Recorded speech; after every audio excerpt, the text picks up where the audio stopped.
to save my soul.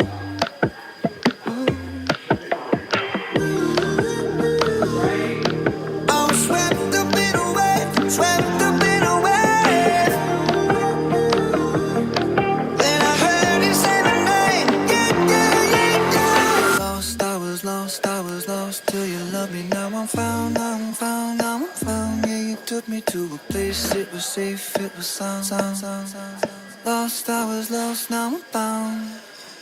Lost, I was lost, I was lost till you loved me. Now I'm found, now I'm found, now I'm found. Yeah, you took me to a place, it was safe, it was sound. Lost, I was lost, now I'm found. I was so broken, my heart was an empty space. Life was a joke till the moment I saw your face, saw your face, saw your face. I was swept up in a wave, swept up in a wave. Then I heard you say my name, yeah, yeah, yeah, yeah. Lost, I was lost, I was lost till you loved me. Now I'm found, now I'm found, now I'm found. Yeah, you took me to a place, it was safe, it was sound, sound, sound, sound. Lost, I was lost, now I'm found. Lost, I was lost, I was lost till you loved me. Now I'm found, now I'm found, now I'm found. Yeah, you took me to a place, it was safe, it was sound. Lost, I was lost, now I'm found. Ooh, yeah. Ooh, yeah, yeah. Ooh, yeah. Ooh, yeah, yeah. I was swept up in a wave, swept up in a wave. I was stranded when you came, yeah, yeah, yeah, yeah, yeah. Lost, I was lost, I was lost till you loved me. Now I'm found, now I'm found, now I'm found. You took me to a place, it was safe, it was sound. Lost, I was lost, now I'm found. Lost, I was lost, I was lost till you loved me. Now I'm found, now I'm found, now I'm found. You took me to a place, it was safe, it was sound. Lost, I was lost, now I'm found.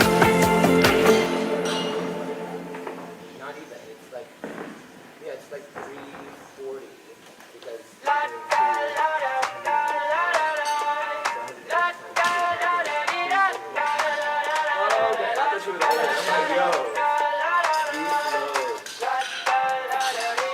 I got my head out the sunroof, I'm blasting our favorite tunes. I only got one thing on my mind. You got me stuck on the thought of you. You're making me feel brand new. You're more than a sunshine in my eyes. You got those pretty eyes in your head, you know it. You got me dancing in my bed, so let me show it. You are exactly what I want, kinda cool and kinda not. Wanna give myself to you. Yeah, we're driving down the freeway at night. I only got one thing in the back of my mind. I'm feeling like this might be my time to shine with you, with you, with you. I got my head out the sunroof, I'm blasting our favorite tunes. I only got one thing on my mind. You got me stuck on the thought of you. You're making me feel brand new. You're more than a sunshine in my eyes. I got my head out the sunroof.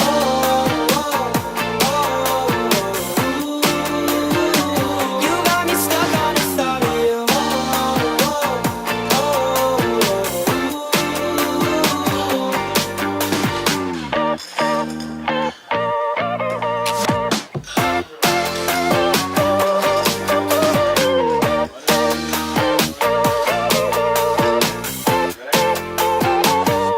Yeah, we're driving down the freeway at night.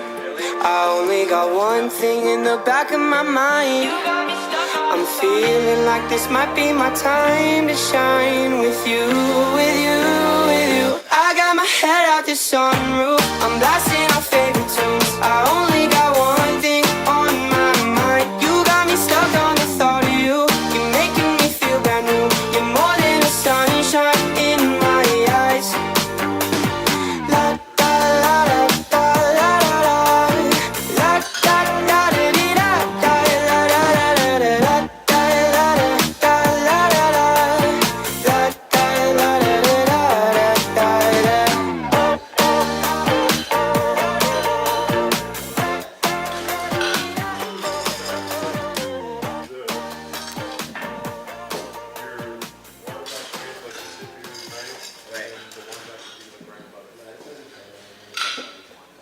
You're just like my favorite song going round and round my head. Like my favorite song going round and round my head. 5 days on the freeway, riding shotgun with you. Two hearts in the fast lane, we had big dreams in blue. Playing sweet child of mine, and I still feel that line. Where are you now? Where are you now? Hey, it's been too long ago, my love. Where did we go wrong? Too late to turn around. Where are you now? Where are you now? Hey, it's been too long. You're just like my favorite song going round and round my head. Like my favorite song going round and round my head. You're just like my favorite song going round and round my head. Like my favorite song going round and round my head.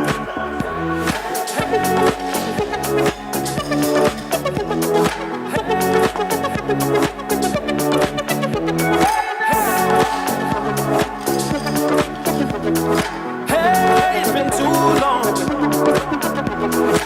Some days I can feel it, but the feeling ain't all blue. You got me believing one day you gotta come through. Lost in these city lights, 'cause I can't sleep tonight.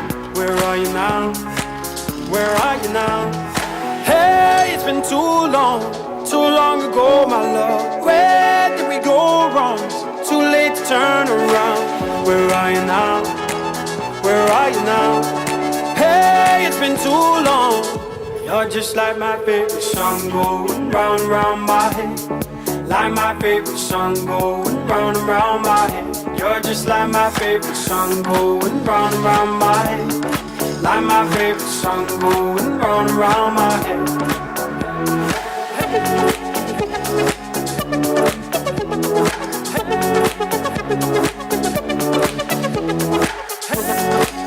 Where are you now? Where are you now? Where are you now? Where are you now? Where are you now?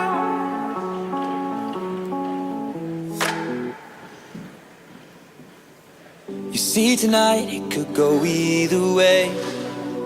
Hearts balanced on a razor blade. We are designed to love and break, then to rinse and repeat it all again. I get stuck when the world's too loud and things don't look up when you're going down. I know your arms are reaching out from somewhere beyond the clouds. You make me feel like my troubled heart is a million miles away. You make me feel like I'm drunk on stars and we're dancing out into space, celestial.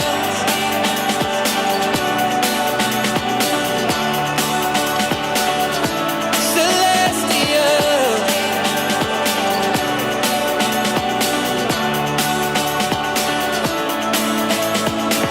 I see the light shining through the rain, 1,000 colors in a brighter shade. Needed to rise from the lowest place. There's silver lining that surrounds the gray.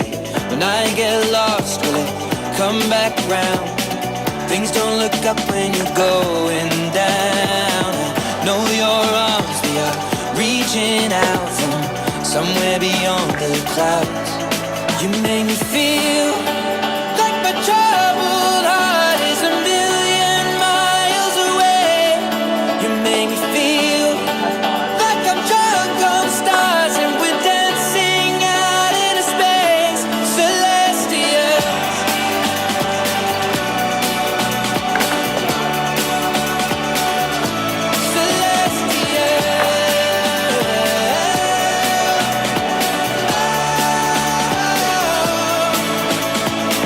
We were made to be nothing more than this, finding magic in all the smallest things. The way we notice, that's what really matters. Let's make tonight go on and on and on. You make me feel we were made to be nothing more than this, finding magic in all the smallest things. You make me feel the way we notice, that's what really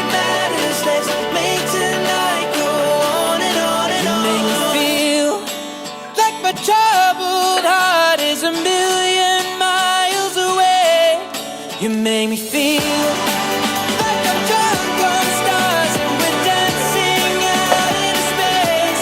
Celestial.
Running fast along the sand,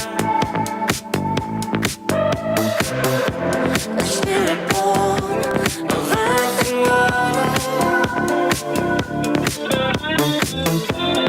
fire flying from your hands. Hold me closer, time to dance. Count the headlights on the highway.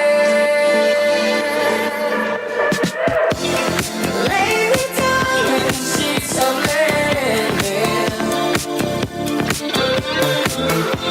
You had a busy day today. Hold closer. Hold me closer.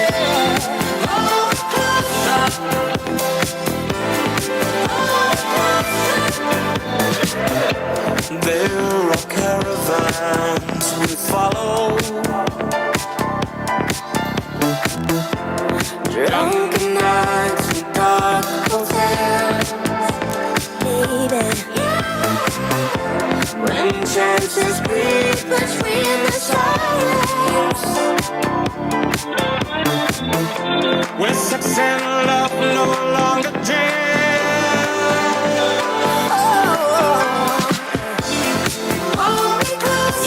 Time to dance. Count the headlights on the highway. Lay me down in sheets of linen. You had a busy day today.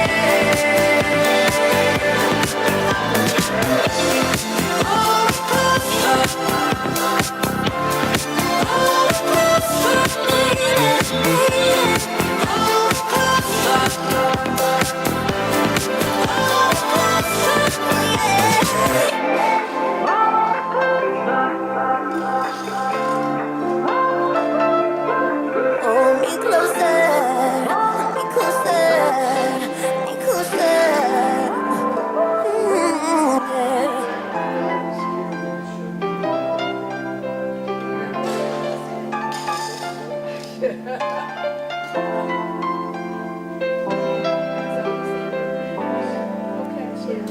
It's only gonna be 1 year.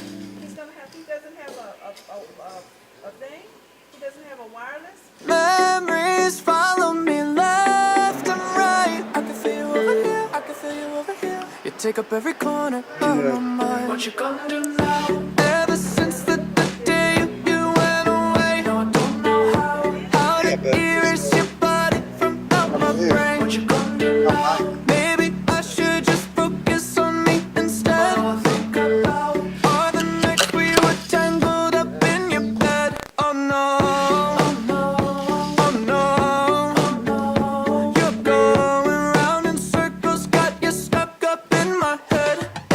Memories follow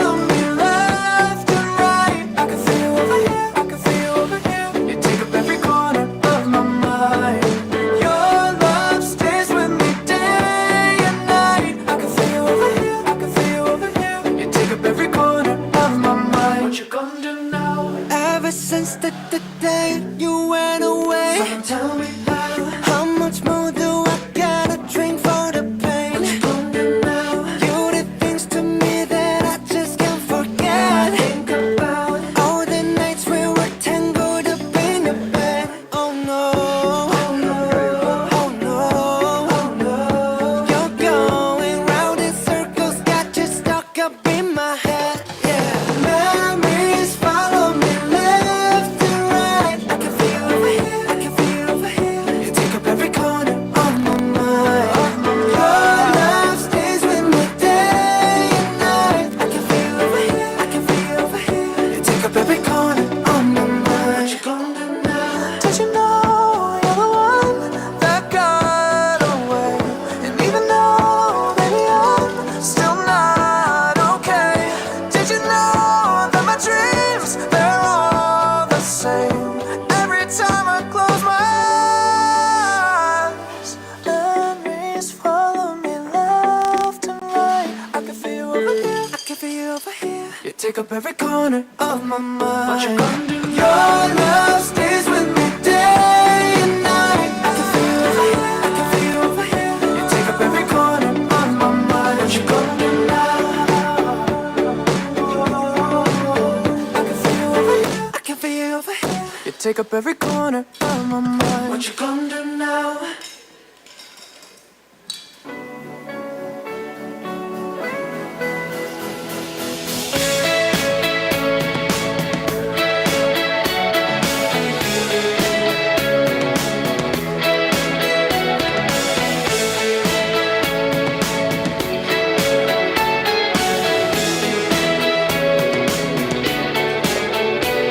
Well, I will call you darling, and everything will be okay. 'Cause I know that I am yours and you are mine. Doesn't matter anyway. In the night, we'll take a walk. It's nothing funny, just to talk. Put your hand in mine. You know that I want to be with you all the time. You know that I won't stop until I make you mine. Check, check. You know that I won't stop until I make you mine.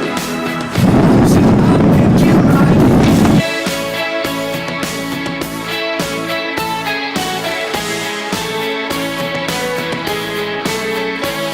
Well, I have called you darling, and I say it again, again. So kiss me till I'm sorry, babe, that you are gone and I'm a mess. And I'll hurt you and you'll hurt me, and we'll say things we can't repeat.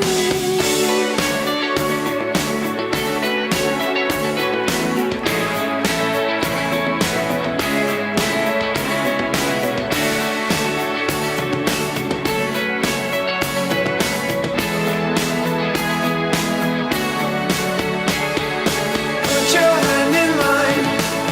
You know that I want to be with you all the time. You know that I won't stop until I make you mine. You know that I won't stop until I make you mine. Until I make you mine. You need to know.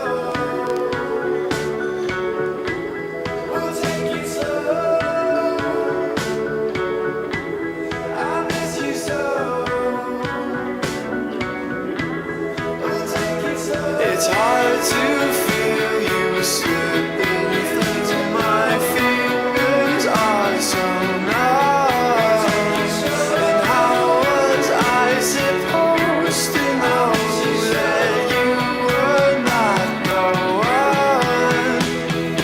Put your hand in mine. You know that I want to be with you all the time. You know that I won't stop until I make you mine. You know that I won't stop until I make you mine. Until I make you mine. Put your hand in mine. You know that I want to be with you all the time. Oh darling, darling, baby, you're so very fine. You know that I won't stop until I make you mine. Until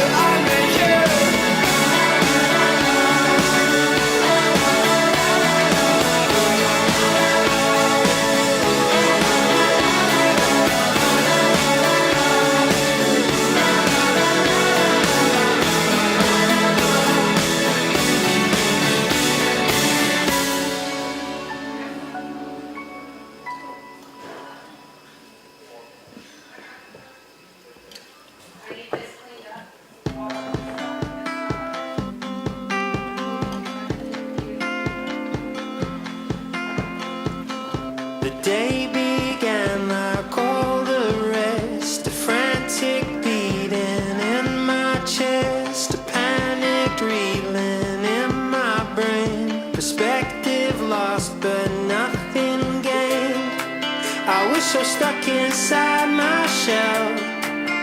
Then the ground began to sway. I realized what mattered most to me. When the stars began to fall right out of the sky and the seas were rising up, I had one thing in mind. It was you, it was you, it was you. It was you, it was you, it was you. When the road began to crumble in front of my eyes, there was only one person I wanted to find. It was you, it was you, it was you. It was you, it was you, it was you, darling. Hey.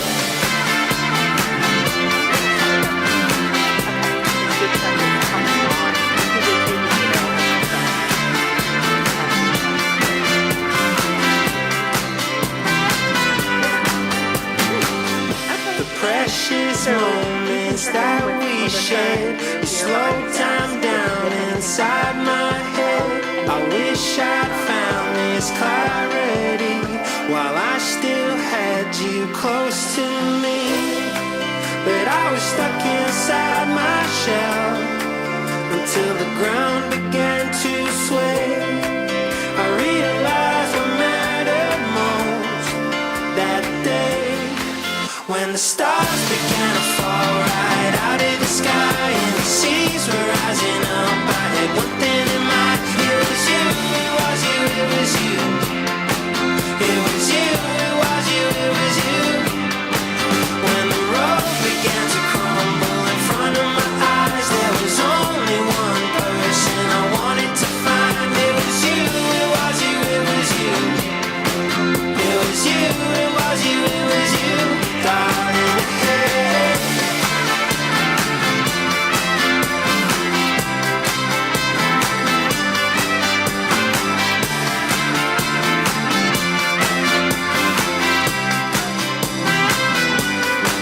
When the stars began to fall right out of the sky and the seas were rising up, I had one thing in mind. It was you, it was you, it was you. It was you, it was you, it was you. When the road began to crumble in front of my eyes, there was only one person I wanted to find. It was you, it was you, it was you. It was you, it was you, it was you, darling. Hey.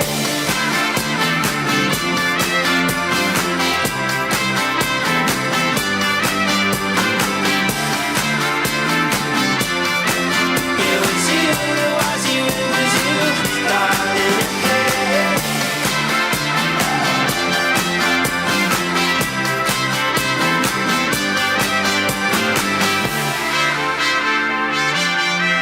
It was you, it was you, it was you.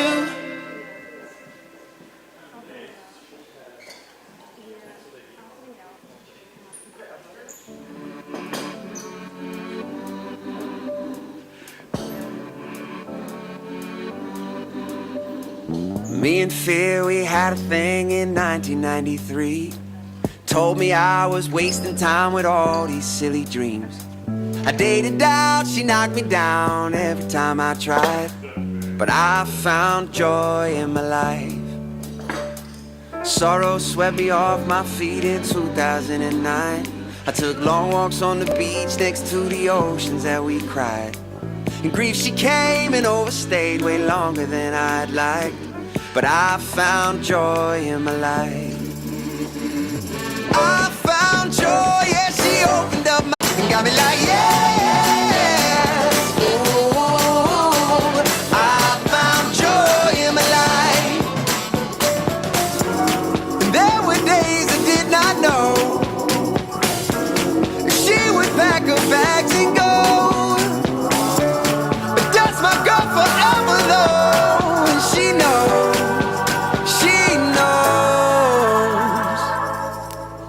I found joy and I kiss her every night. She gave me 2 more of her and I can't believe they're mine.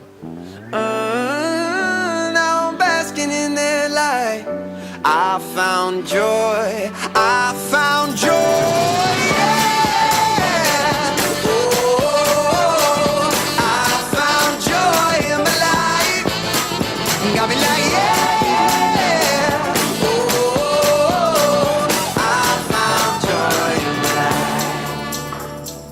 I found joy in my life.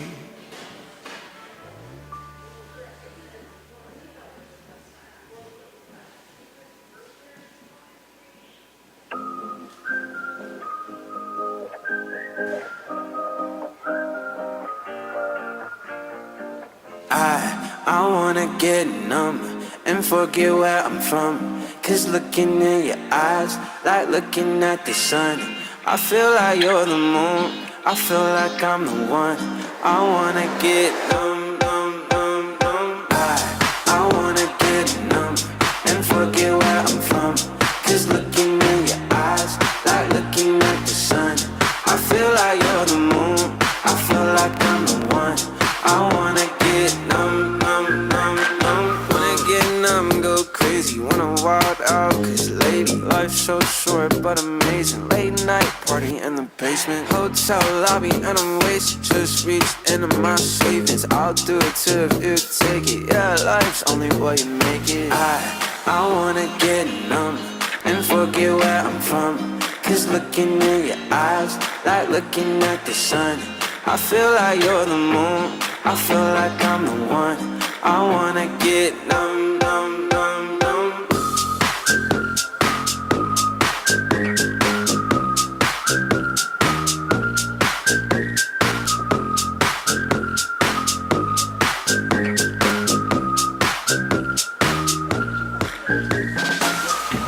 I just wanna get lost tonight and dance with you. I just wanna get way too high, let's set the mood. You're my fantasy, yeah. I don't wanna fall asleep, yeah. There's nothing in this world I'd rather do. I wanna get numb and forget where I'm from. Cause looking at your eyes, like looking at the sun. I feel like you're the moon, I feel like I'm the one. I wanna get numb, numb, numb, numb. I wanna where we are, I don't know where we are, but it will be okay. Where we are, I don't know where we are, but it will be okay.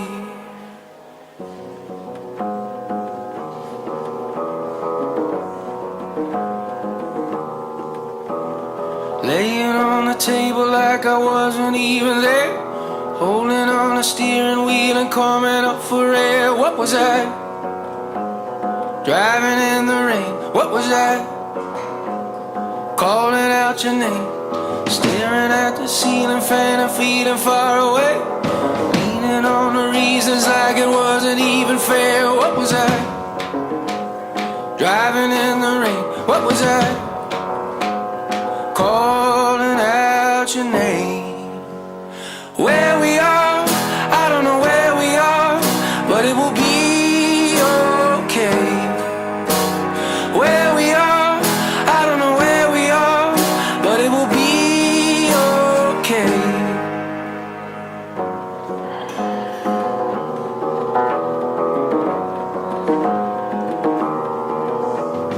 Crashed the car in Arizona on the interstate.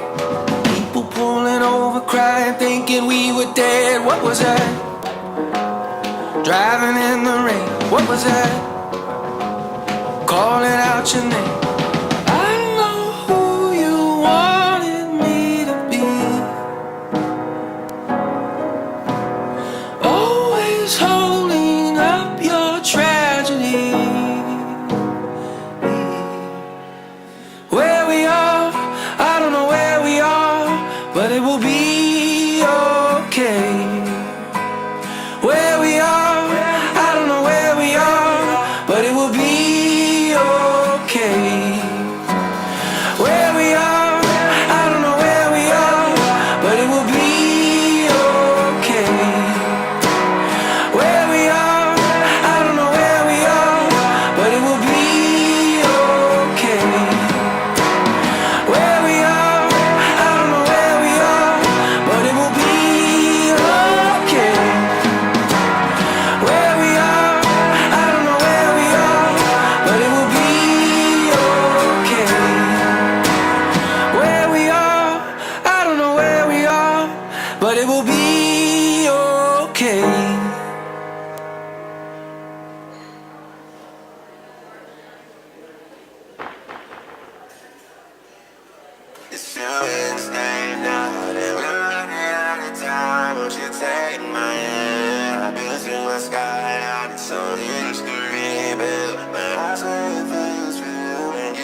take my hand on my passenger side.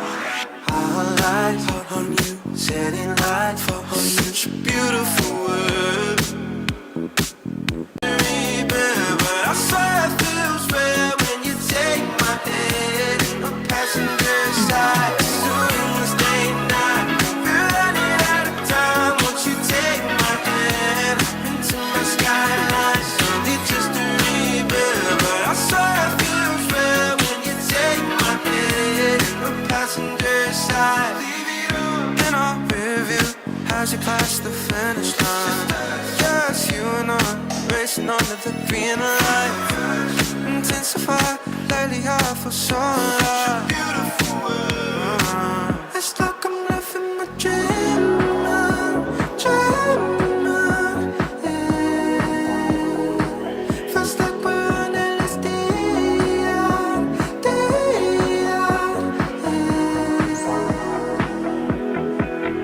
It's too endless day and night.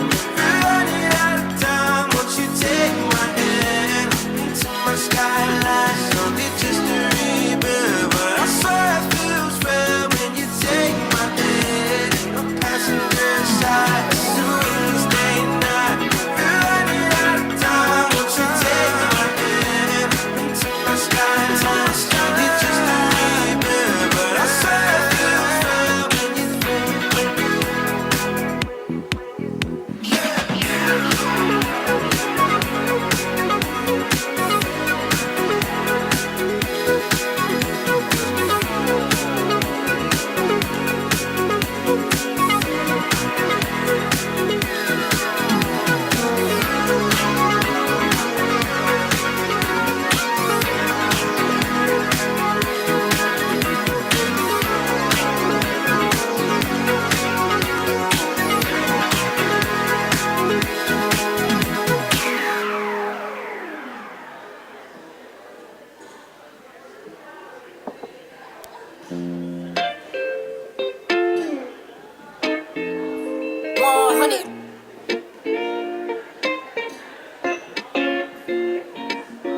yeah. If you ever feel upset when nothing go right, go left. Follow your feet, go here, watch your step. You got the moves that are skin like summer, and you know I got it if you want it. It's smooth, butterflies in my stomach. Well, you know I hate it, that I love it. Yeah, what's your budget, cause we want above it.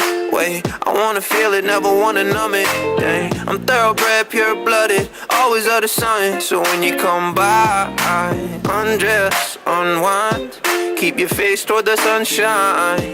Hey, duck left, dodge right, while you wait for the punchline. You got the moves that are skin like summer, and you know I got it if you want it. It's smooth, butterflies in my stomach. Well, you know I hate it, that I love it. You got the moves that are skin like summer, and you know I got it if you want it. It's smooth, butterflies in my stomach. Well, you know I hate it, that I love it. Yeah, pack it up, laugh it up. Ha, da da da, it's magic, huh? Ta da. And did you really mean it when you say you love me? Cause you still got time to take it back. And I got something bottled up. You got away with your Midas touch. So just hop in the van, let me fire it up. Said fly to the rain and the sirens will come. You got the moves that are skin like summer, and you know I got it if you want it. It's smooth, butterflies in my stomach. Well, you know I hate it, that I love it. You got the moves that are skin like summer, and you know I got it if you want it. It's smooth, butterflies in my stomach. Well, you know I hate it, that I love it. So I tell you what, do you want to be on the stage or do you want to be on the side? I think they probably set some slides Yes. Yeah. I wanna get numb and forget where I'm from. Cause looking in your eyes, like looking at the sun. I feel like you're the moon, I feel like I'm the one. I wanna get numb, numb, numb, numb. I wanna get numb and forget where I'm from. Cause looking in your eyes, like looking at the sun. I feel like you're the moon, I feel like I'm the one. I wanna get numb, numb, numb, numb. Wanna get numb, go crazy, wanna wild out. Cause lady, why life so short but amazing. Late night party in the basement, hotel lobby and I'm wasted. Just reached into my savings. I'll do it till the view take it. Yeah, life's only what you make it. I wanna get numb and forget where I'm from. Cause looking in your eyes, like looking at the sun. I feel like you're the moon, I feel like I'm the one. I wanna get numb, numb, numb, numb.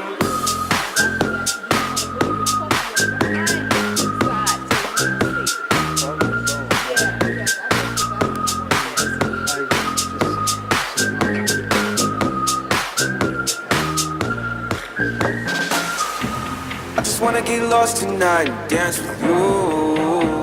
I just wanna get way too high, let's set the mood. You're my fantasy, yeah. I don't wanna fall asleep, yeah.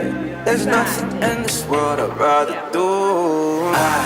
I wanna get numb and forget where I'm from. Cause looking in your eyes, like looking at the sun. I feel like you're the moon, I feel like I'm the one. I wanna get numb, numb, numb, numb. I wanna get numb and forget where I'm from. Cause looking in your eyes, like looking at the sun. I feel like you're the moon, I feel like I'm the one. I wanna get numb, numb, numb, numb.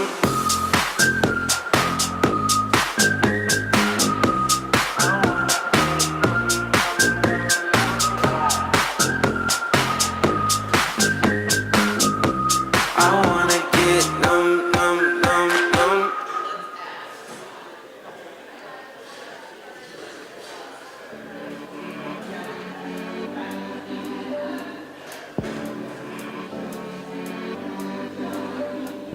Me and Fear, we had a thing in 1990.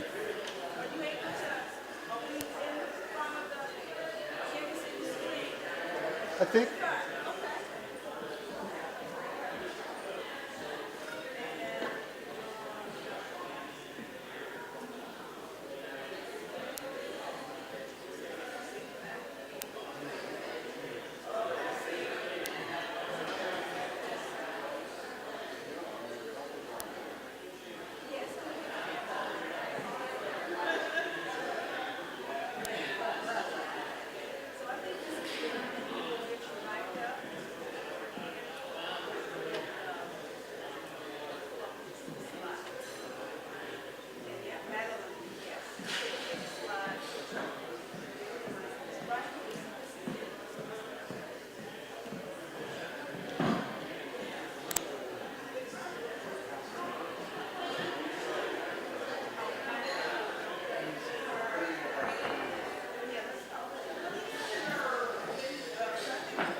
check, check.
Hey, hey, do you...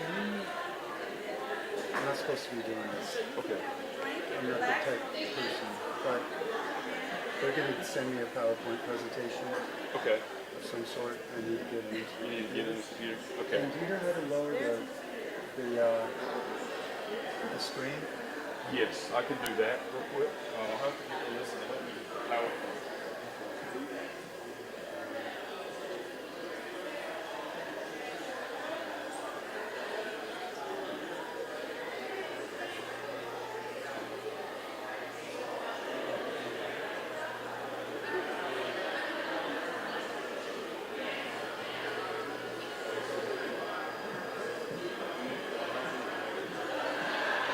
I don't know.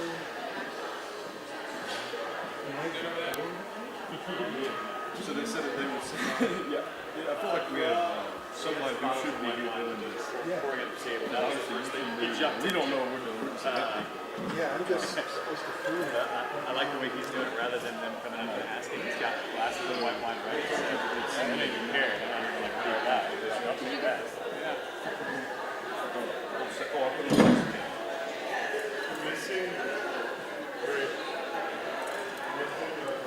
Quit.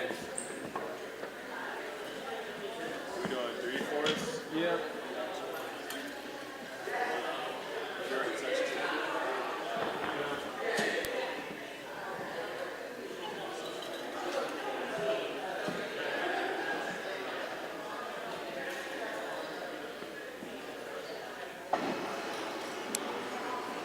And do you know how to kill the music and go up on the... Do you know how to kill the music? We can turn the music off. Absolutely. Okay, so you're controlling that. I can. Yeah, we have a desktop I can get the Spotify on and turn that off if they need to put something else on. Okay, cool. Well, yeah, when it's time. Okay. Cool, Yeah, sure. cool. Yeah, that's crazy that they didn't bring an IT person here for an event of this scale, you know? Check, check. So Randy, here's Mrs. Aaron. Hi. Hello. How are you? It's a pleasure to meet you. I'm doing fine, thank you. May I put this on your cover, please?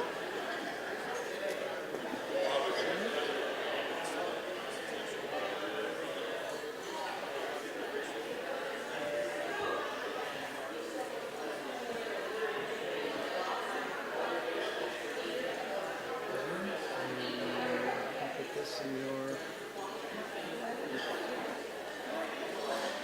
Okay, great. And before you speak, I need to turn it on. Yes. So, We don't want to turn it on now because they'll hear everything you say. I'll have to follow you around now. So it's good. Enjoy. It's beautiful. It is beautiful. The same floor as his last one.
Well, we want to have an event there. We want to have something to launch. You know, we're doing a study of Atlanta.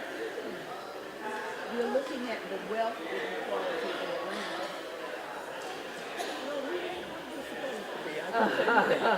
Well, we're gonna do a survey. We're gonna find out what is really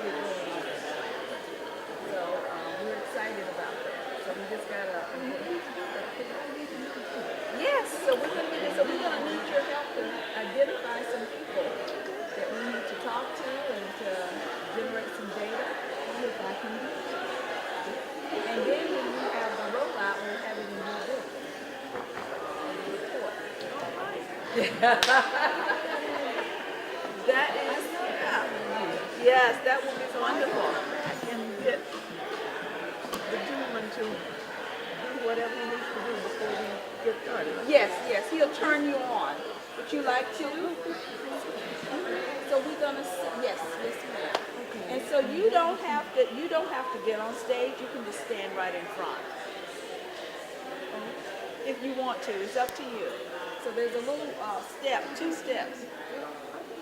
Okay, yes, 2 steps right up on the riser and at the podium, and you can introduce Dr. Thatcher, and then, yes, and you will be here at this table here. This is the reserve table, and I'll escort you to it. Have something to drink. We've got plenty of things to drink.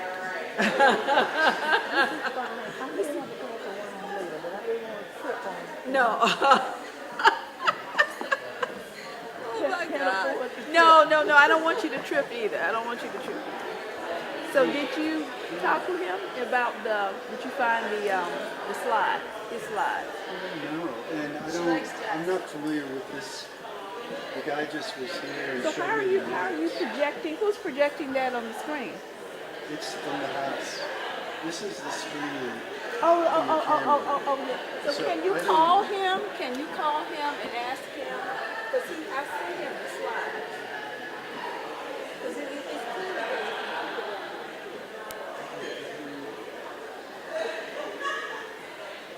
it's clear. I don't even know how to operate.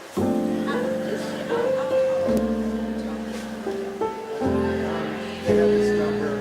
Excuse me. Can you call Tim or Dr. Rowe? Yes. Because we have some slides tonight. We're trying to find out how they get it on here. Oh, you can see, absolutely. Yes. I don't think so. So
I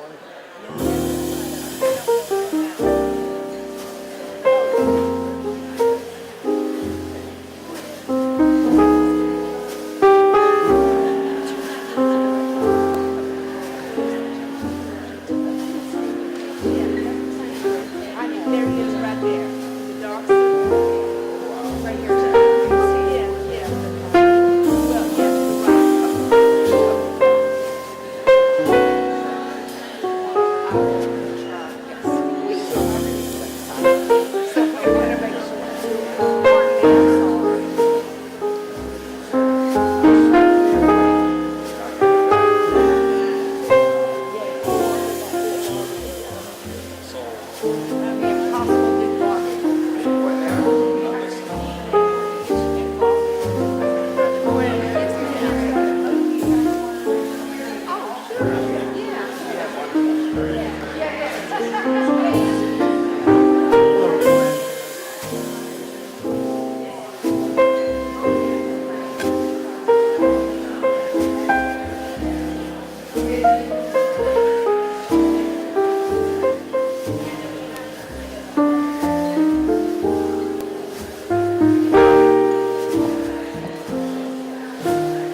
right.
Okay, all right.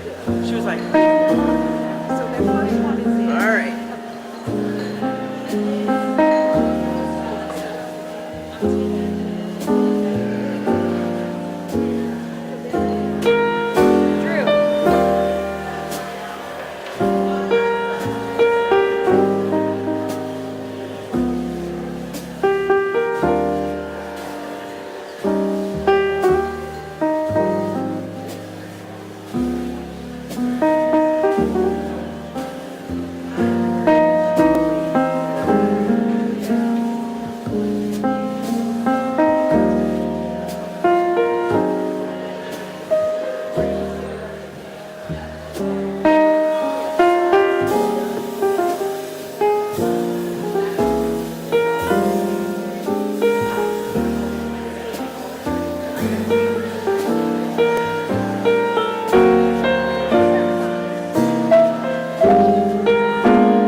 you know how things work.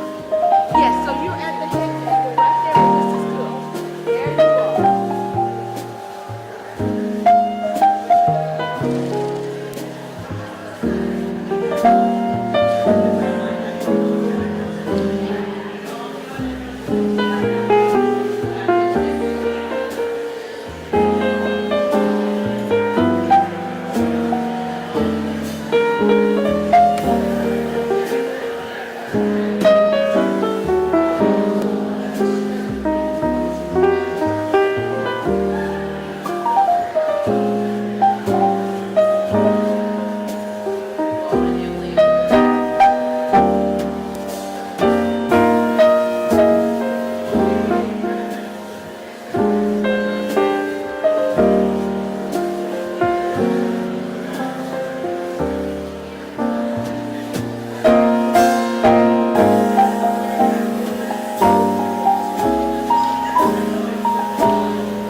Okay, the clicker works.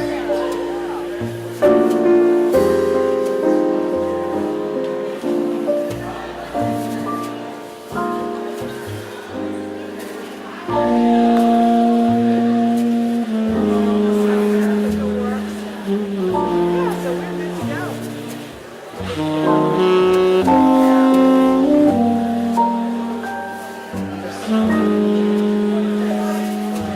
Really thankful that I get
That's a hot spot. Good job.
So those two guys were watching it. His daughter was very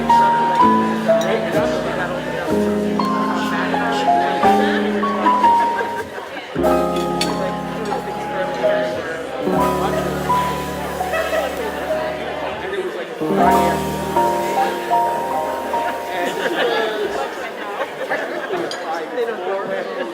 It was really for patients who had to be isolated. Even this guy was there. Right? And so I witnessed the guy made a mistake of being one boy. And her was just I think that was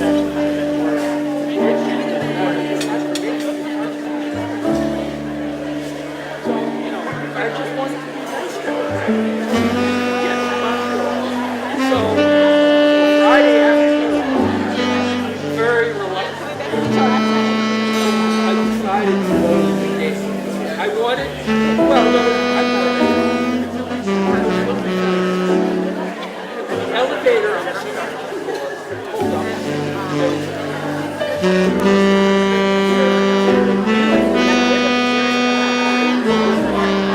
Third floor.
He was a minister, veteran.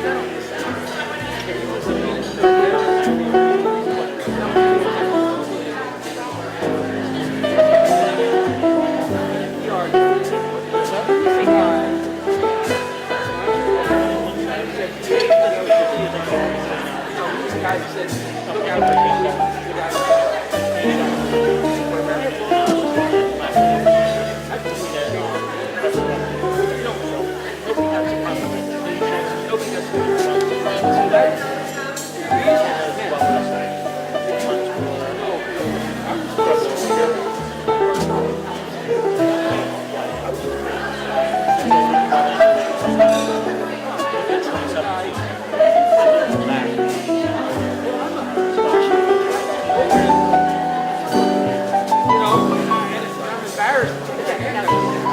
traded, and I have to be my new owner. And I got to put my hand. They now have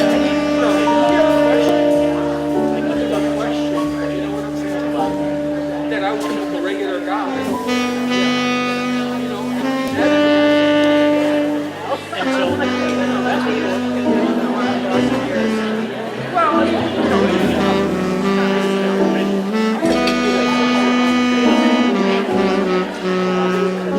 I don't think it a bad job, and I think unless the results were afterwards, something I should have looked out for.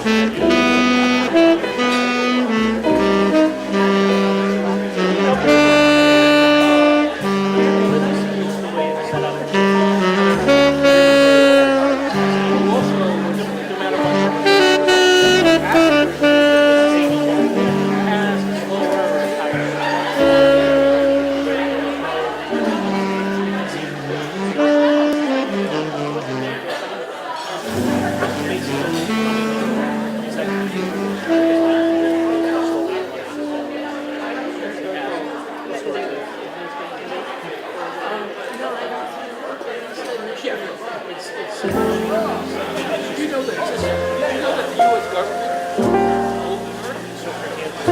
The IG for Navy murder gave it to the U.S. government. And they own it for...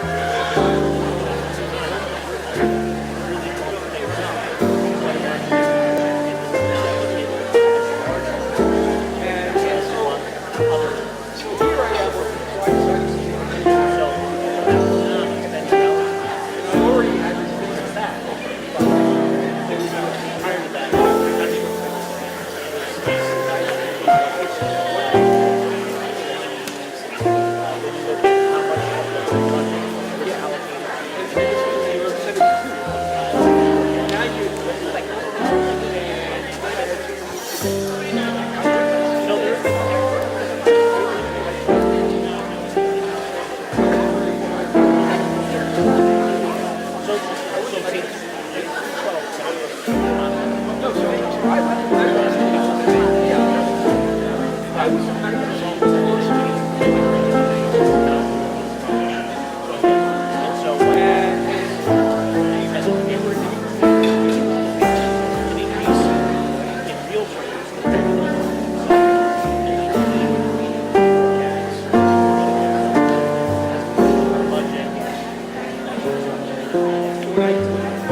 Thank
Contribution that they've made in partnership for this particular conference.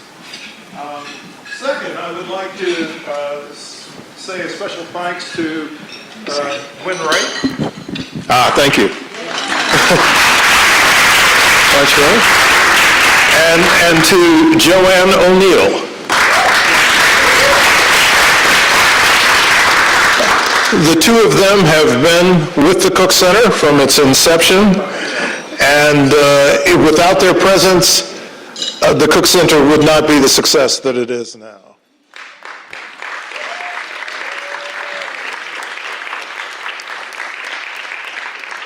We are in our 8th year. I would like to also thank Madeline Braxick,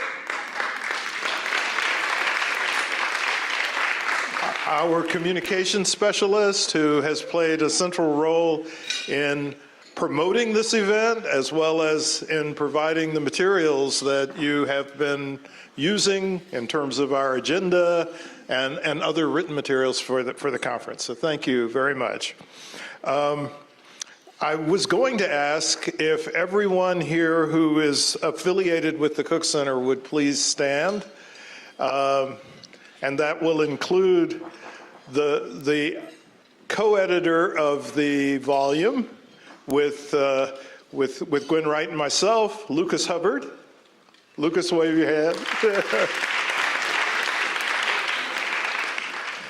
And Nancy McLean and Erica Phillips, and who else might be standing? Yes, Finaba Adu, and of course our Associate Director for Research, Keisha Bentley Edwards, and Kennedy Ruff, and a smaller person with Kennedy. Yes, thank you. We have two major, I'm sorry, I missed Monica Garcia Perez. Thank you, Monica.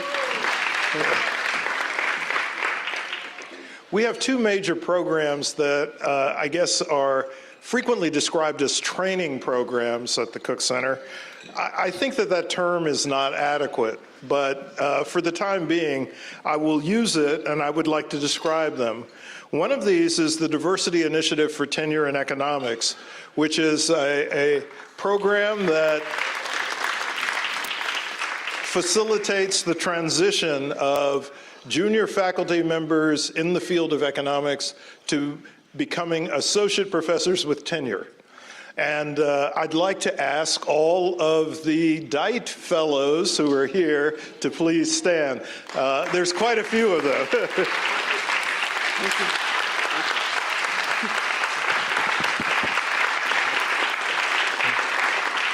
You're here.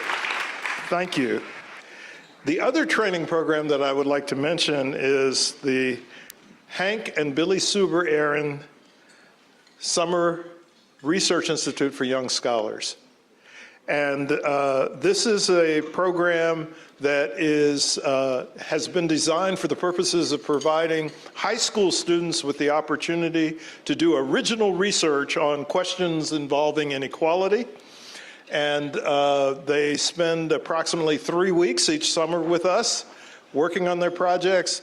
And we have a culminating event in which the most advanced students make presentations of their work. We also have other students who do poster presentations. And I want to invite you to the spectacular poster presentation that's going to be had by a number of scholars tomorrow evening. But let me just say that because the Aaron Institute is named after Hank and Billy Suber Aaron, we are thrilled that Mrs. Aaron is here this evening with us, and she's going to do us the honor of introducing our dynamic guest speaker. So, Mrs. Aaron.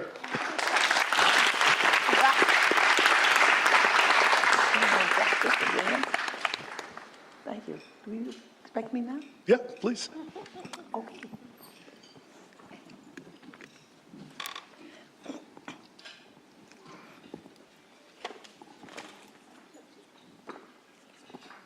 There's a small stick.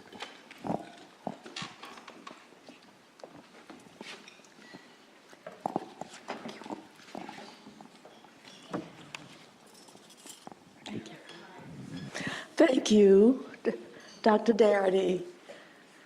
And thank you, Dr. Gwen Wright, and to all of you who are associated with or affiliated with Duke University. It's my pleasure to be back with you again. I have spent a number of evenings with you prior to this event, and I'm delighted to be here again to introduce our guest speaker. So as I get my papers in line, I want you to know that I brought a little support from Atlanta with me, and I'm delighted to have them. Of course, always the Cook family, Miss Sylvia Cook and her daughter, Karen. I didn't bring them here, they came because they are affiliated with this institution. I was here some time ago, as some of you may remember, before Dr. Cook passed, to give the keynote address upon the opening of the Dr. Samuel Cook Center for Social Equity.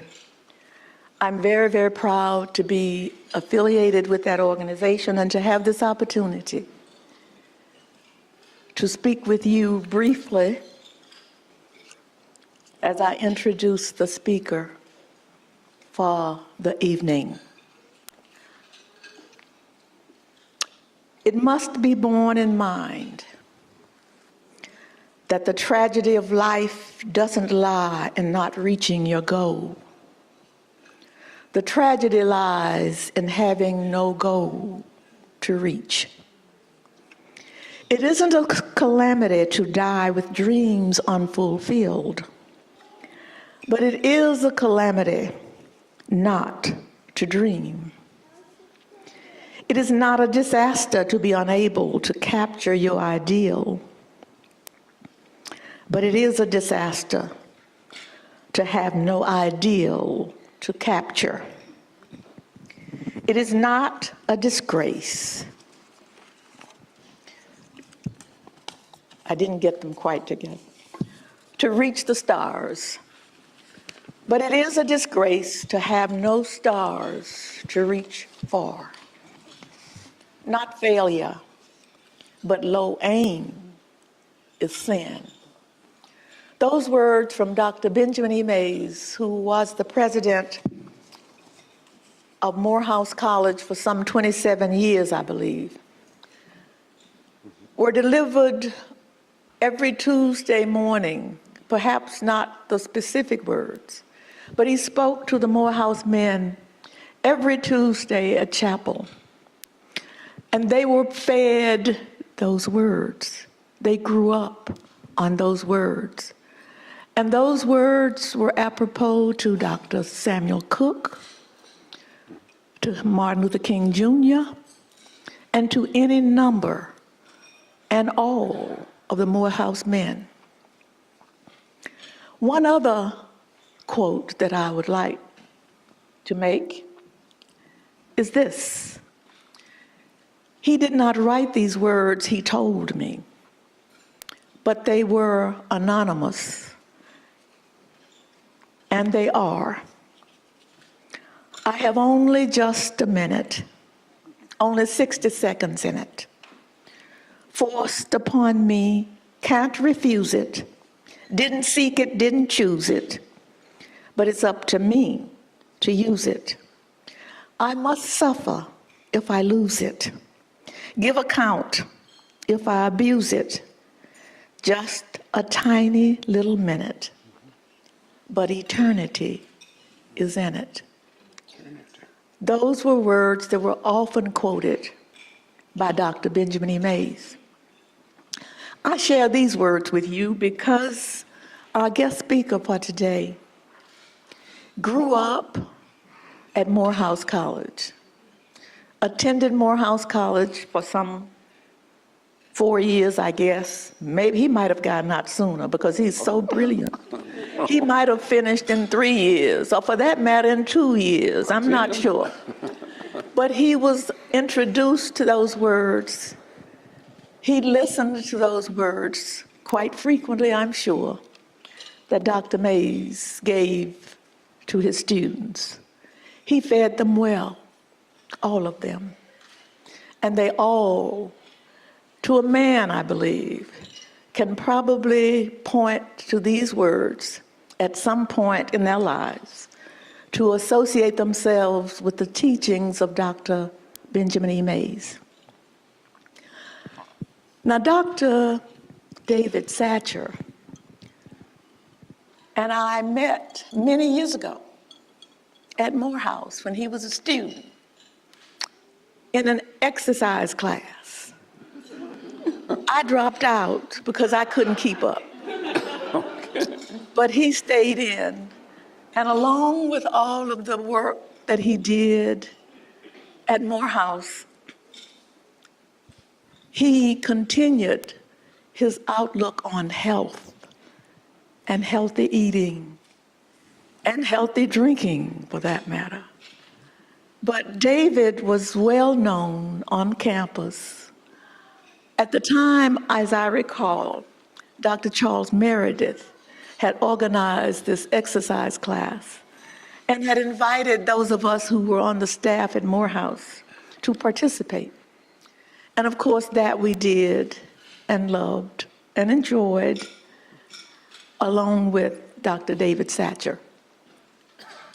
Dr. Satcher was born in a little town called Anniston in Alabama.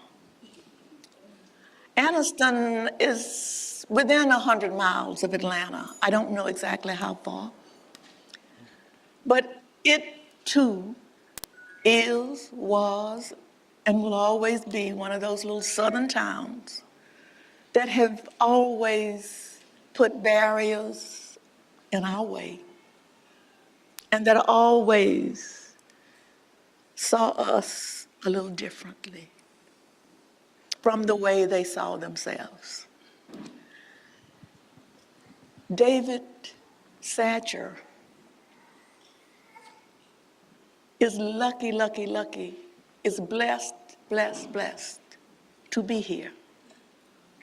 For at age of 2, he contracted whooping cough and pneumonia and was not expected to live. There was a black doctor in the community, a Dr. Jackson, who advised his parents to do what they could to make him comfortable, but that he didn't think David would make it. Around that time, and growing up in a very religious community, growing up with parents, though uneducated, were Christians, true Christians. You all don't know what Christianity means. I know you don't. Most of us don't. But true Christians who believe, practice Christianity. And through their prayers, their singing to the glory of God, and to asking God to save this child who was then 2 years of age, he came through. He survived. perhaps because of the love and appreciation that his parents had for the Almighty, and perhaps because of all of the prayers that were sent up in his behalf, but he survived. And then when he became 5, he knew the story of his survival. His parents had shared with him the fact that he was not expected to make it, but he did, with the help of God. He did. Following all of this teaching and his upbringing, he wanted badly to meet this Dr. Jackson. Dr. Jackson had since passed, but he knew Dr. Jackson was a doctor who could not admit David into the white hospital because they didn't take blacks. You didn't have a hospital to go to. And you were lucky that you had one black doctor in the community, because otherwise we were not attended to. We were not given medical treatment. We survived on a will and a prayer. And fortunately, David did survive. And he said, I want to be a doctor. I want to be a doctor just like Dr. Jackson. I want to save people just like Dr. Jackson saved my life. After entering Morehouse College, he majored in the STEMs. I don't know which one, science, chemistry, biology, or whatever, but in the sciences. And he graduated from Morehouse. I believe I read that graduation took place in about 1973, maybe. I'm not sure. 63, excuse me, I mean 63. In 1963, he graduated. That puts him a little older than you thought. So anyway, he graduated and went on to Case Western University, where he received his MD and his PhD. He received, and I'll repeat that, I know you didn't hear it. He received both his MD and his PhD. Thank you. That takes, I don't know what it takes, but it takes more than I can describe. He obviously was a very bright and talented young man who had a vision for becoming a doctor, who had a vision for becoming the kind of doctor that could help people. Now, his list of accomplishments and his list of outstanding jobs, none of which it would take too much time because we got to hear him. But he has just gone up the hill all the way. And he has been a staple in our community. He has done so much that I won't take the time to describe it. If he chooses to let you know something of it, he can. The last thing you probably heard of him was when he was best known as the Surgeon General of the United States of America.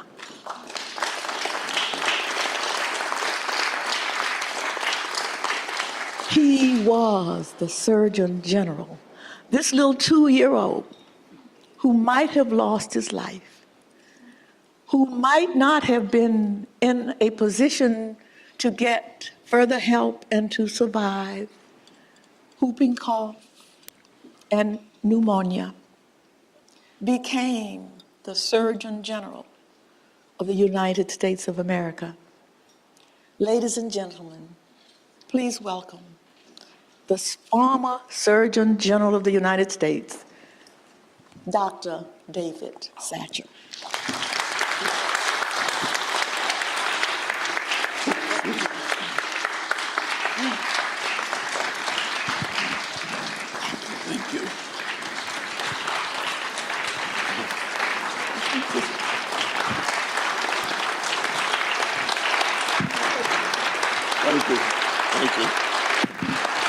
was a ruse.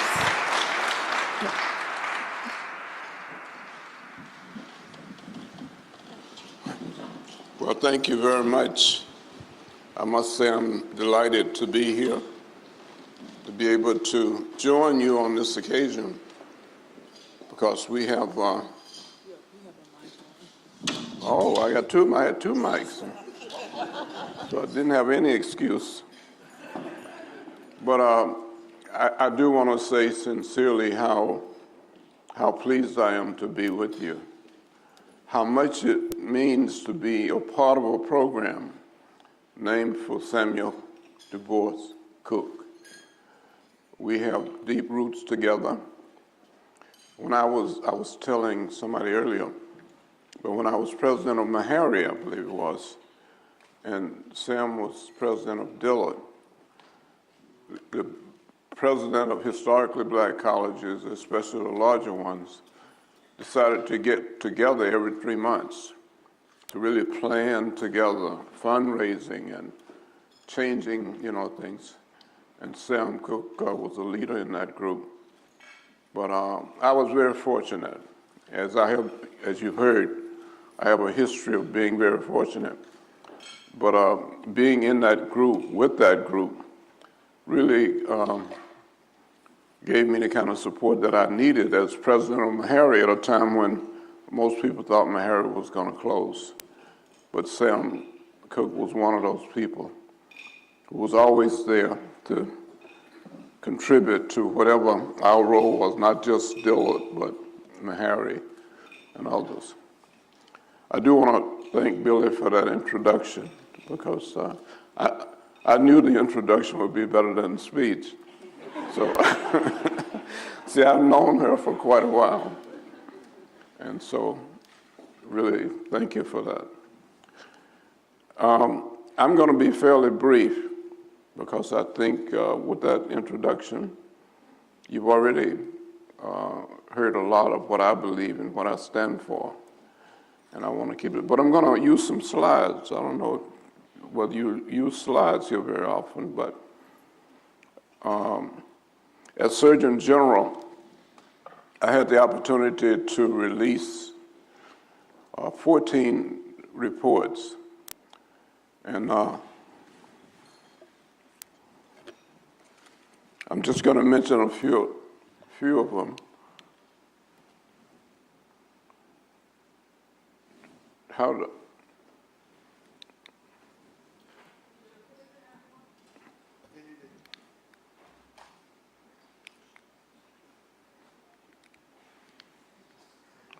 Well, I can do it without them, but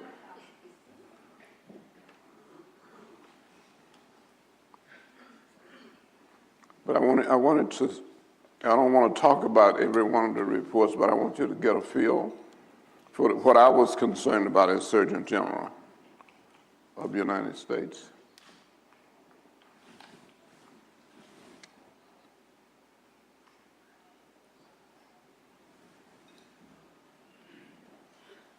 But I don't know how much you know about the Surgeon General's position.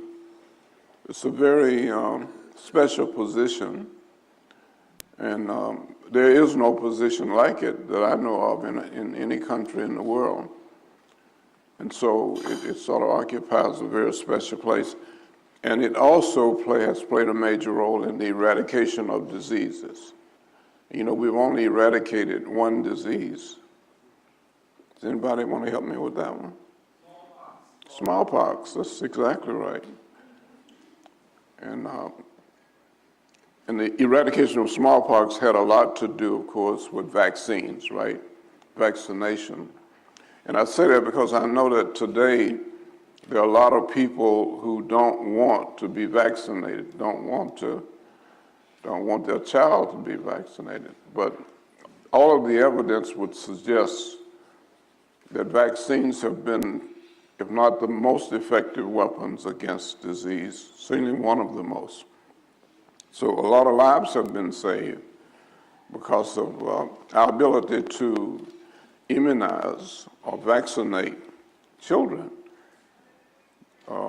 When I was director of the CDC, we had, parents who question whether their child should be immunized.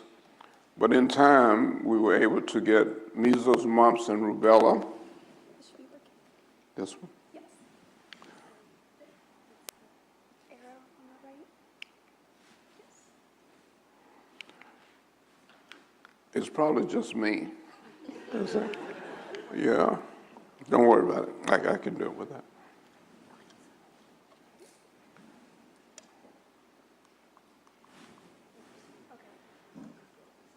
Okay. But anyway, a lot of children have been saved because of vaccines. And as I said, in 1978, we eliminated smallpox. Oh, okay. But I wanted you to see some of the reports that I had the opportunity to release as Surgeon General. And as you can see, they sort of span the gamut when it comes to public health. And I want to talk about public health just a little bit because how many of you have worked in public health? How many of you work in public health? Yeah. Public health is very important, and so it works only when they have the projector back there, I think. But I don't want you to forget the definition of public health. Public health is the collective efforts of a society to create the conditions in which people can be healthy. But those are some key words. It is the collective effort. So it's not one person, it's a collective effort. And it's not just to give medication, it is to create the conditions in which people can be healthy. Those conditions can mean a lot of things. They could be getting rid of pollution, getting people to stop smoking. And you remember that one of the first reports of the Surgeon General was in '64, and that was the Smoking and Health by Luther Terry. And we estimated 2 years ago that over 1 million lives had been saved because of people being able to quit smoking. And Luther Terry was the Surgeon General who released that report. But this is, we mentioned smallpox, a major killer. A third of the people with smallpox back in the turn of the century, a third of them died from the disease. But as time went on, the vaccines made a big difference. And by 1980, we were able to declare smallpox eradicated. Because there's a difference between eradicating a disease and eliminating it. You can eliminate a disease and still it's not eradicated as long as there's one case a year anywhere in the world, it's not eradicated. So when we say eradicated, we really mean that that there's no danger of you getting that disease regardless of where you travel. But I mean, when you say that, then you think about the fact only one disease has been eradicated. Now recently, and I think the next slide, this is smallpox, of course, and we've probably come closer to eradicating smallpox than any other disease. Some of you remember smallpox, right? Could I see the hands of everybody who's seen a case of smallpox? I'm sorry, I meant polio. The hands of those, so just about every hand should have gone up. But polio is a disease of the nervous system, and it causes crippling. And I had classmates who had polio. So polio is not gone, it's still with us, but because of vaccination, it's not as common as it used to be. Next slide. Now, this is the good news. And when Africa was able to announce the milestone of having not eradicated, but eliminated polio. And more recently, it was announced that there's not a single case of polio in the world right now. But you can't declare it eradicated because the World Health Organization's rule is you have to go at least 2 years without a case anywhere in the world before you can say you've eradicated. And that's what we did with smallpox. And that's what we have to do with polio.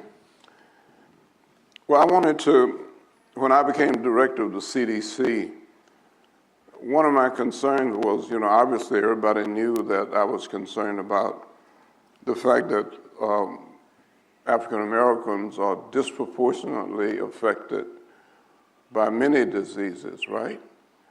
And so we set out to make progress there. But I wanted to go beyond that because there are other groups like the American Indians who also have some serious problems with various diseases. And one, of course, is diabetes. So when I was director of the CDC, I remember wanting to get money from Congress that would allow us to try to reduce diabetes in American Indians. So I invited Newt Gingrich, who was the Speaker of the House.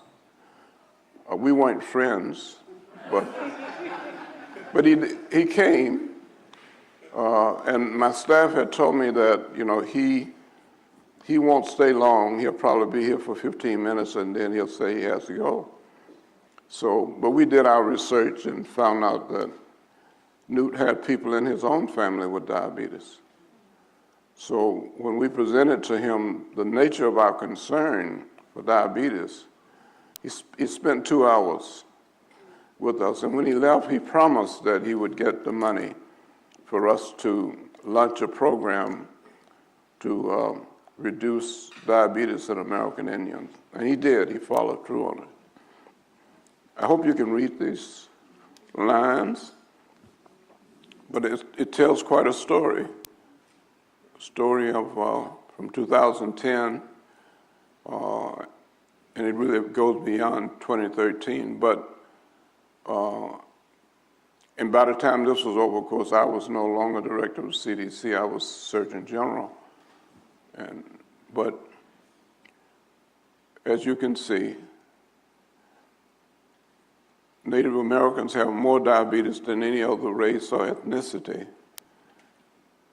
and 16% is the prevalence. Kidney failure is one of the major outcomes of diabetes. So in American Indians, we have a lot of kidney failure. And if you read these lines, some people read lines better than others, but you can see how the rate of renal failure in American Indians dropped from the height of 60 per 100,000 down to about 25 per 100,000. A lot of progress, and that's just the beginning. We still have a lot of work to do. But what we wanted to demonstrate was that we could, in fact, reduce disease in African Americans, in American Indians, et cetera. As you can see, we still have far too much diabetes in American Indians. But we're making the kind of progress we need to make. Next slide. I'm going to, the topic, which I didn't dwell on, but I think is important, the topic is science matters. Yesterday, today, and tomorrow. Science matters. Science does matter. And you don't have to be a major in science for science to matter to you. And that's the attitude that you need to, I think, take with your children and grandchildren. Science is something that we all need to celebrate, to try to understand, and to try to use to improve health of all people.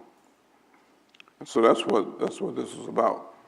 However, 5 years ago, I believe, I started to talk about the highs and lows of public health. And one of the high points of public health would be what? Eradication of smallpox. Certainly one of the high points. This was one of the low points. It was when black men in Tuskegee, I think there were 623 of them, were led to believe that they were being treated for syphilis when they were not being treated. And this went on for 40 years, from 1932 to 1972.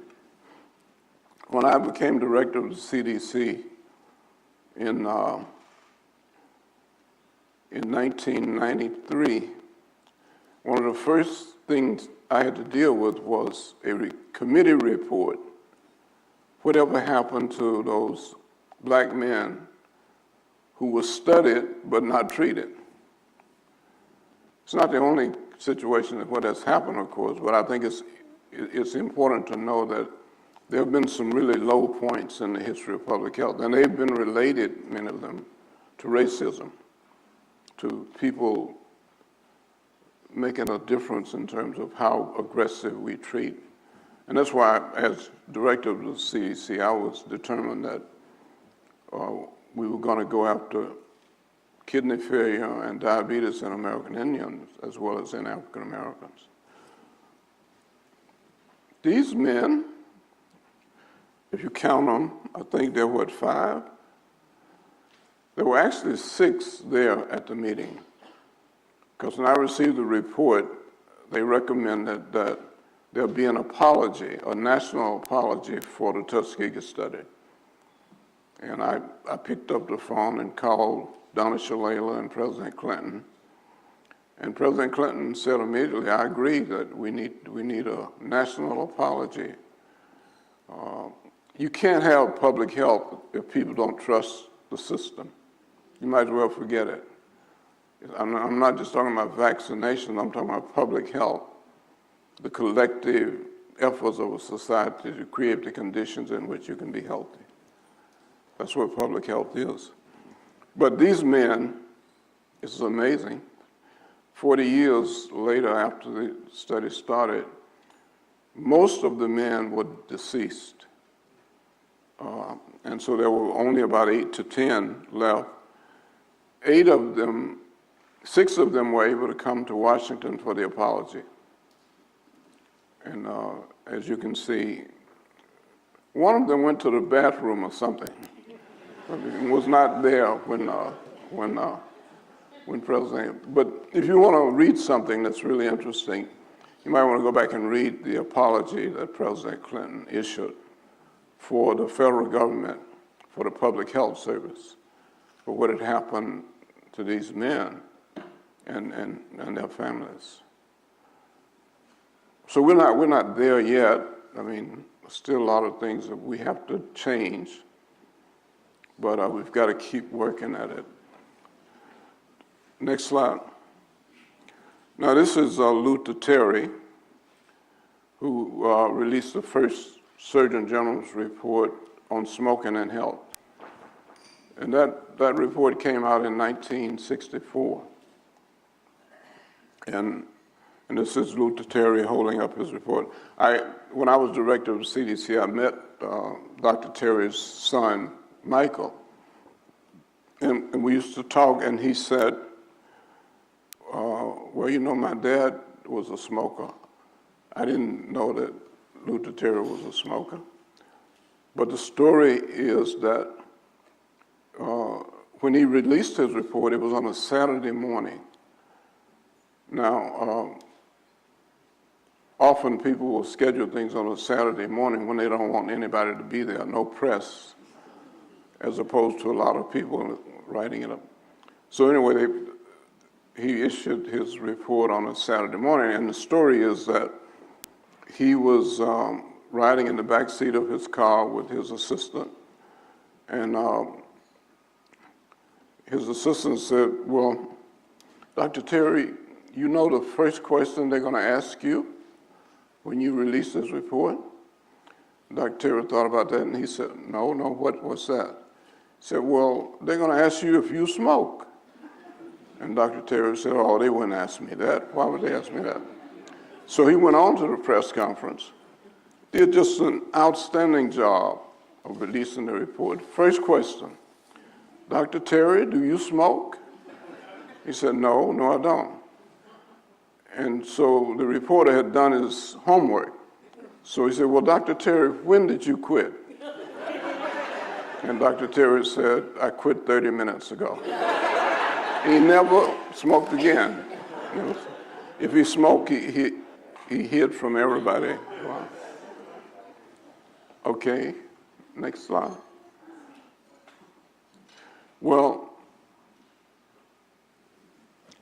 as you probably know, a major effort of the Morehouse School of Medicine, especially with our current president, is the whole issue of eliminating disparities in health. I think most people would say that we among medical schools in the country are leaders when it comes to working to eliminate disparities in health. And so so it's important to know what disparities are, and that's why we take the time to talk about them. The differences that occur in health by gender, race, ethnicity, education, income. It can be in any of those things. It can be sexual orientation, because there certainly is a difference in the risk for HIV/AIDS, depending on sexual orientation. So the goal of eliminating disparities in health includes a lot of areas. Next slide. This is one of my favorite slides because it tells you so much about what disparities are and how to eliminate them. Would somebody else like to tell what this says? I know. I'm sorry? Equality doesn't mean equity. Yeah, it says that, but what is the symbolism? You're right. Equality does not mean equity. It means that we have to create the opportunities for people Exactly. to access. Exactly. It's having the opportunity to be healthy. And so we're not equal if we don't have the same opportunity to be healthy. If there's no doctor around, as Ms. Aaron talked about, Dr. Jackson, but there was discrimination. He couldn't admit patients to the hospital. It was a struggle. But there are a lot of other examples today, maybe financial, where people don't have access to health care. But as you can see, you got to make the opportunity, and these people were not equal in terms of opportunity because they were not the same height, of course, and therefore some of them needed higher boxes than others. And that's what this shows, what happens when you create equal opportunity. Okay, it's one of my favorite slides, and I didn't create it, somebody else did. Nobody would tell me who. Okay, but this is work that we did at the Morehouse School of Medicine.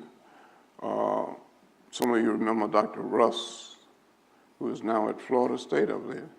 But the two of us led an effort to really look at what would have happened if we had eliminated disparities in health. And for one thing, 83,500 fewer black deaths would occur in 2000 alone.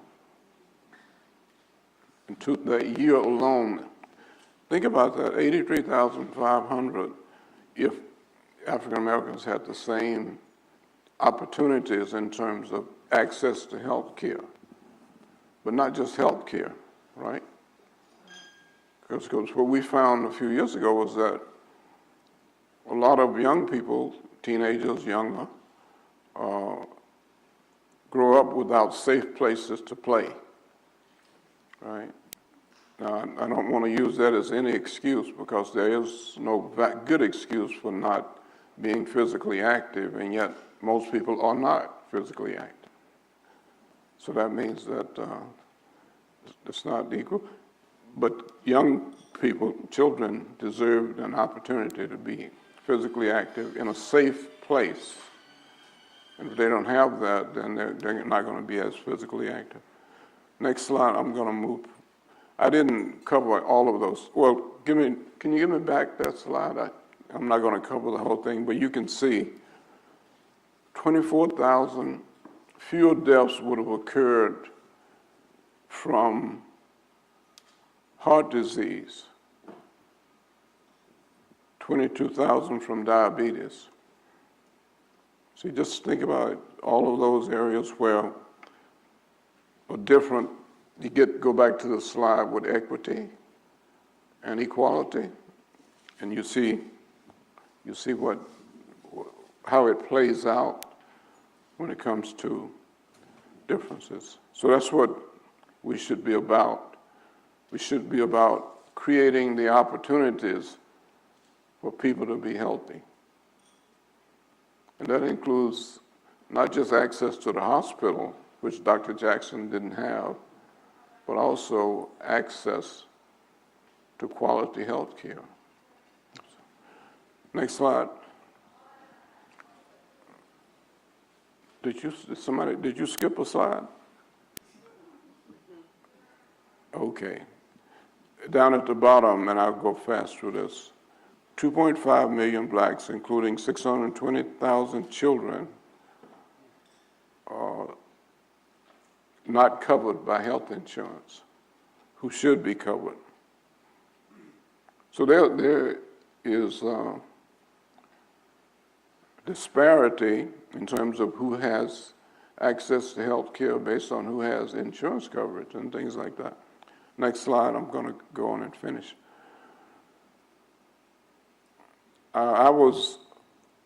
One of the things I was asked to do by the World Health Organization the year before I left Washington was to join a commission on social determinants of health.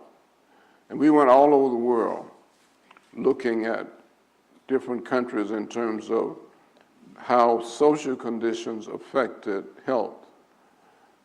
And we produced a report when that was over.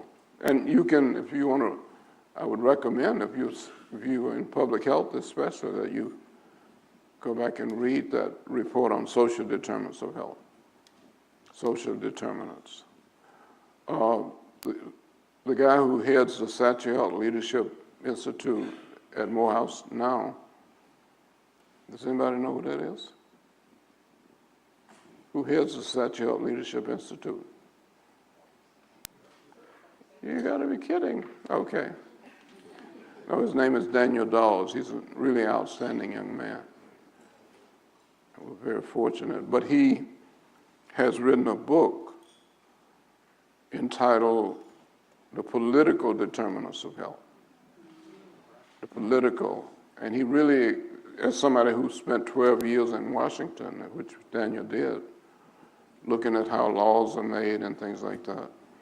And now he's trying to use that to promote this.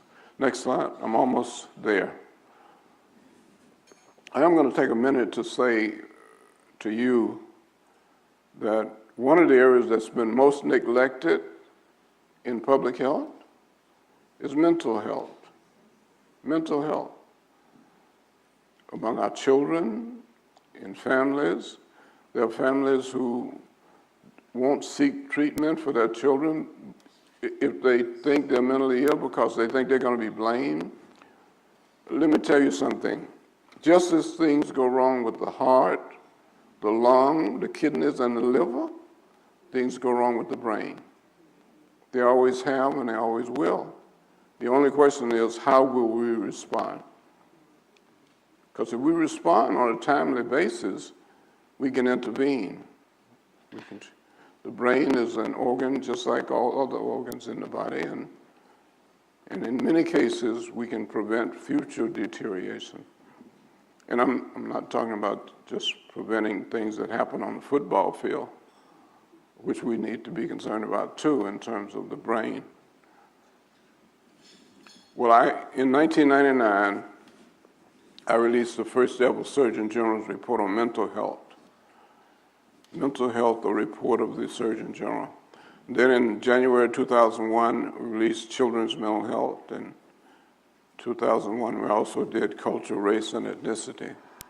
So you might want to go back and read the summaries of these reports when you get a chance, because they can really come in handy, especially for those of us dealing with children and grandchildren, because mental illness is real. Next slide. What is mental health? It's being able to engage in productive activities, the ability to adapt to change, successfully cope with adversity. We all have adversity, but the ability to successfully cope with adversity is mental health, and fulfilling relationships. Think about those four things. You see how important mental health is. We estimated in that report that 50% of all dysfunction is related to mental health problems. When you think about all of the things that happen to us on a day-to-day basis, about 50% are related to mental health problems. Next slide. This was after I had left government, and President Obama deserves a lot of credit for pursuing this mental health issue and making mental treatment for mental illness more available to more people. That's what these three things are all about. And we've come a long ways, but we still have a ways to go when it comes to making sure that everybody has access to mental health care, and including our children. Because just as things go wrong with the heart, the lungs, the kidneys, and the liver, things go wrong with the brain. They always have, and they always will.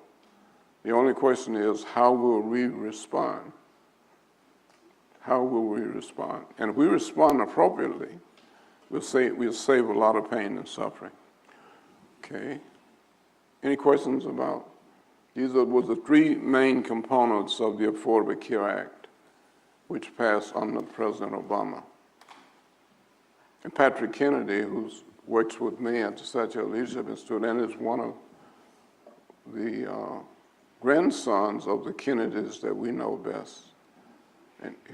But there is at Morehouse a Kennedy Statue Security Act in the program which we run.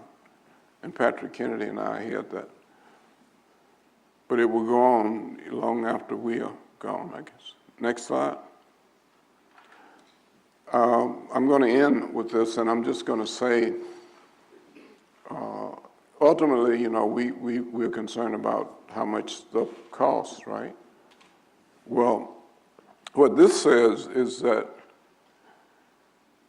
we could save $278 billion a year if we didn't have to treat, and if we didn't have to deal with mental health issues. Crime, a lot of things that happen that wouldn't. So the cost is amazing. Excess deaths, 116,000 a year. And as I said, $278 billion a year we lose because of mental health problems. Next slide. Okay, next slide. I'm going to go on and finish. But I do want you to Ms. Aaron was talking about physical activity, one of the most neglected areas of our lives. We're not physically active. We're not doing justice to our brain, to our body, rest of our body. See, studies show that physical activity reduces depression, elevates mood. Physical activity improves mental acuity. Physical activity reduces stress and anxiety. Much better than a lot of the drugs that people use, and much safer. It improves sleep. You go on and on, but these are things that we can do for ourselves to improve our health. Next slide, Okay, so that ends my presentation, but let me just say, when I became Surgeon General, I wanted to have a prescription for the American people. So I picked 5 areas. Physical activity, which Ms. Aaron talked about. It's very important, and the difference it could make if each of us would make a commitment to regular physical activity, whether it's walking or jogging or swimming, it would save a lot of money in terms of our health. Eat at least 5 servings of fruits and vegetables a day. Avoid tobacco, illicit drugs, and the abuse of alcohol. Responsible sexual behavior. Daily participation in relaxing and stress-reducing activities. Any questions about any one of those items?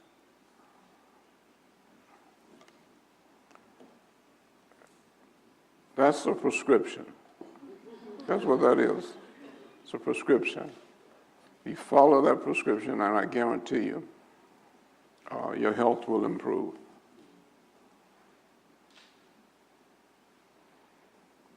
Okay.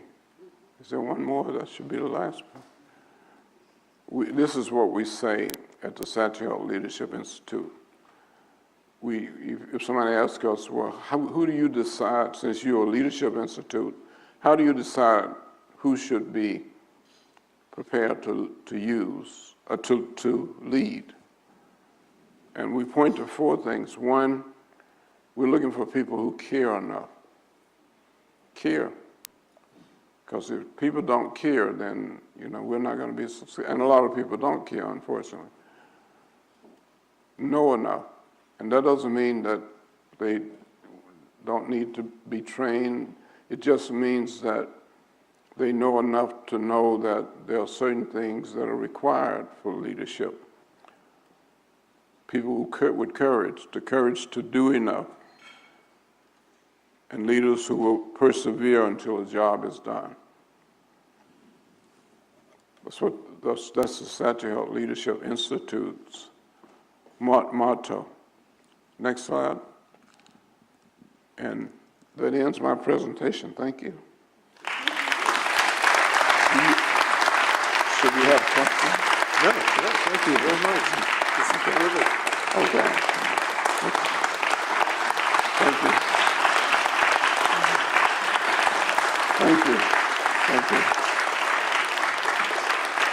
Now, I'm told that we can have a few questions, so for those of you who were awake and listening now and want to pursue.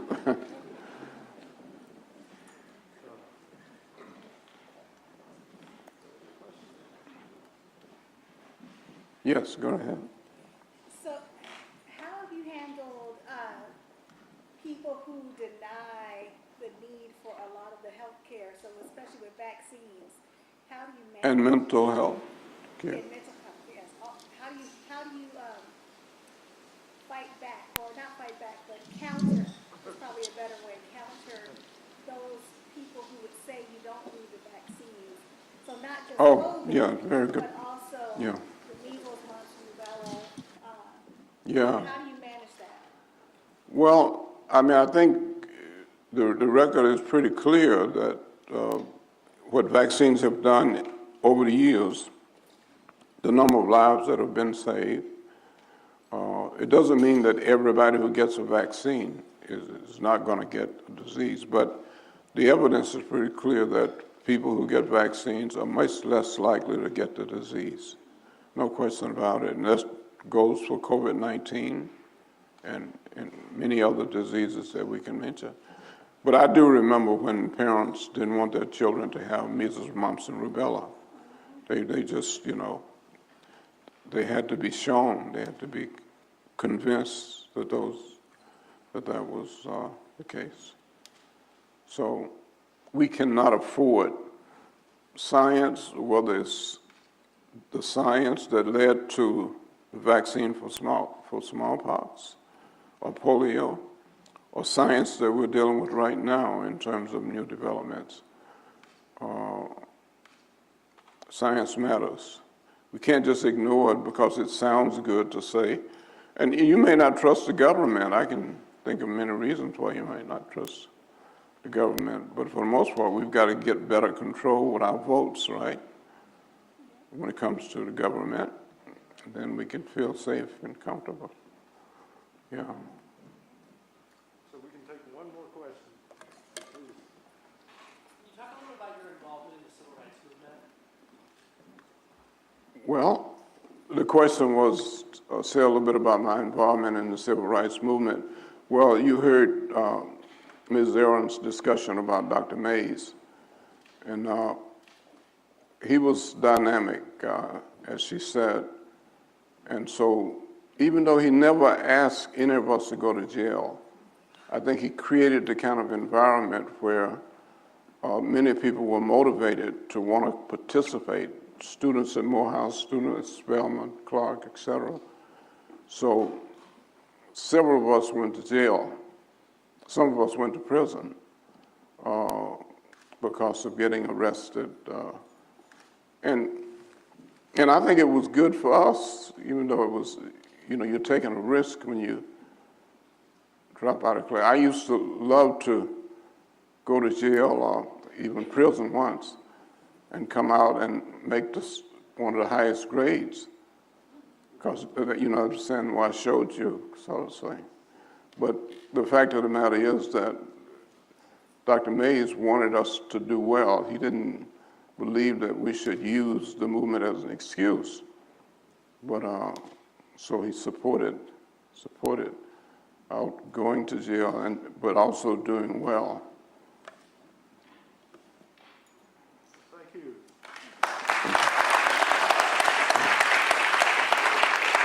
Thank you, sir. Thank you. Thank you. Thank you.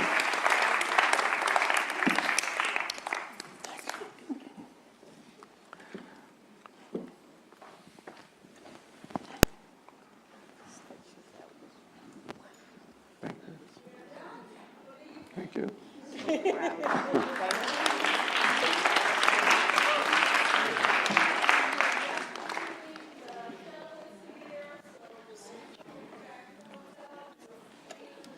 you. Thanks so much. Thank you.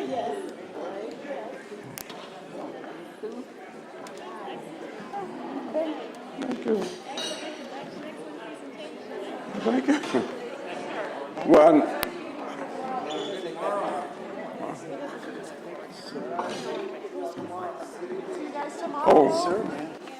let's see.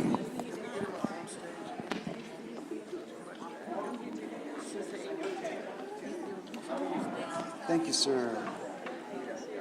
Thanks so much.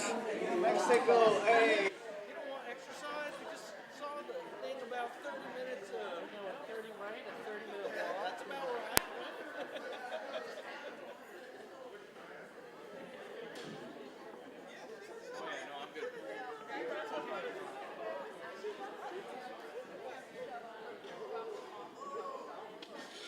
Oh, that'd be awesome. You know what, we're going to take number 11. Look, we're going to take number 11 bus. Yeah, tell me number 11 bus. Just walk. Okay. All All right. right, see you in the morning. All right, see you in the morning.